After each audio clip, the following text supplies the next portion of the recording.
Okay, today I'm going to show you the arm triangle, which is one of my favourite chokes and favourite submissions in all of Jiu-Jitsu, and like many of my favourite techniques, it's one that I used to suck at. So I think there's a link between me not being good at something, learning how to do it, and then really enjoying it.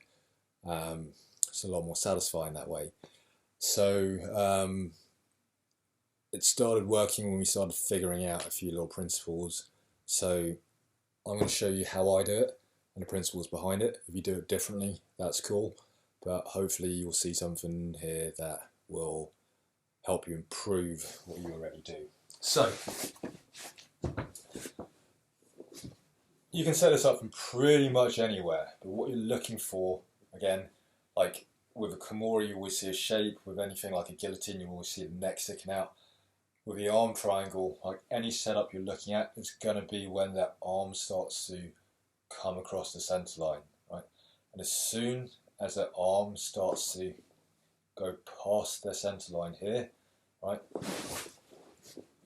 As soon as the arm starts to come past here, right? This is your cue.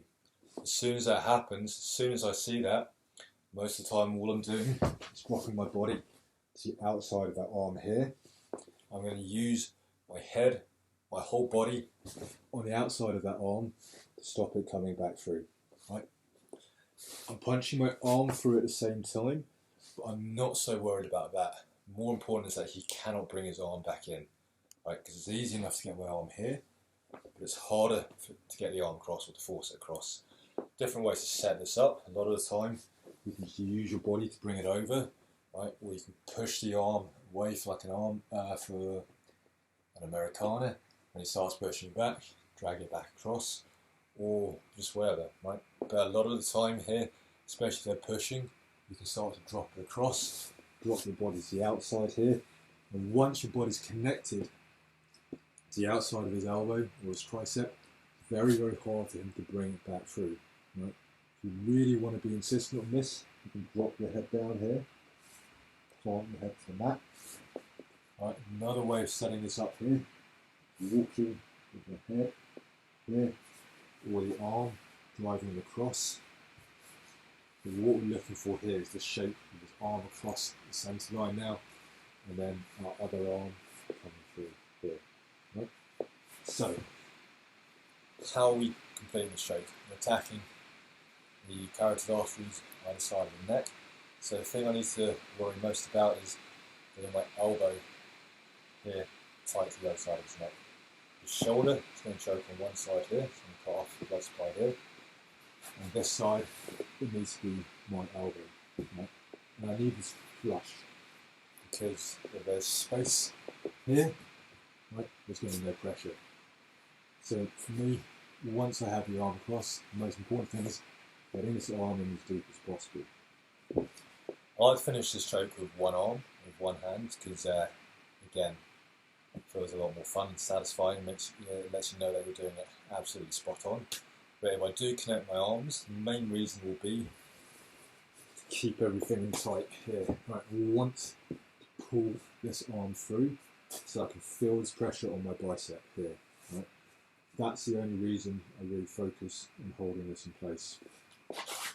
So, got the arm across now, pull this arm all the way through, nice and deep. You can use your arm to pull your other arm, pull everything in tighter. But what I like is I reach through to the armpit here and pull the whole frame in tight. So now I can feel my bicep tight against his neck here. And what I'm going to do is drop my body down to the outside here. Right. So a lot of people here like to start squeezing here. Right. I prefer not to squeeze unless I absolutely have to. A lot of people also start passing to side control here to finish, which does give you better pressure, but I really like setting this up from mount and finishing it from mount, right? It feels more dominant to me. Like, you don't have to give up the position. It's a little bit more technically tricky, but if you've got the technique, use it. So the finishing mechanics I'm going to show you first from side control, and then how it's going to look from mount. once we locked everything up here, right, got my hand in his armpit, my bicep flush to his neck. From side control, what I'm going to look to do is put my chest down onto the mat here, right. If my body is still resting on his, right, it's going to be harder for me to finish because his body is supporting the weight here.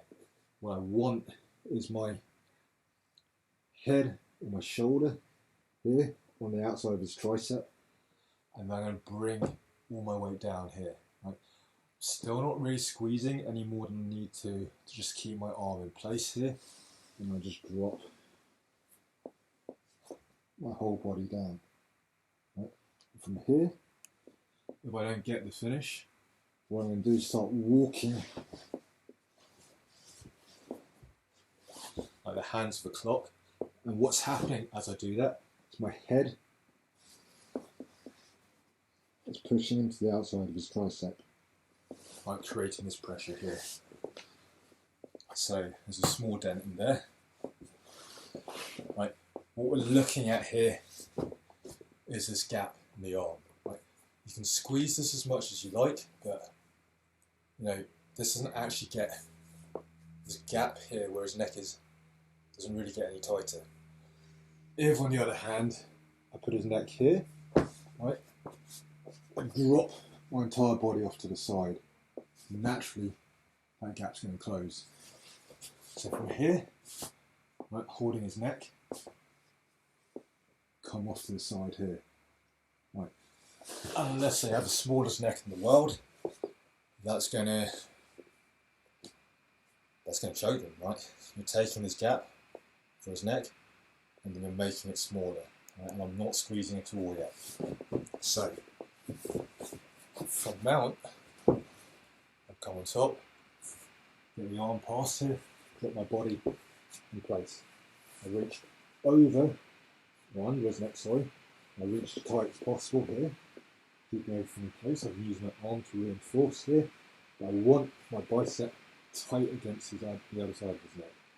Here, I like to grab the armpit here, and then I drop my chest as far off to the side as possible. Right here. And now, what I'm going to do here, keep trying to get my chest to the ground. I pull my fingers, push my bicep into his neck, and I roll my shoulder forwards. So what I'm looking at here is shoulder rolled back, shoulder rolled forwards. Roll it forwards here. And again, this is not a muscle move, it's just rocking the shoulder into place.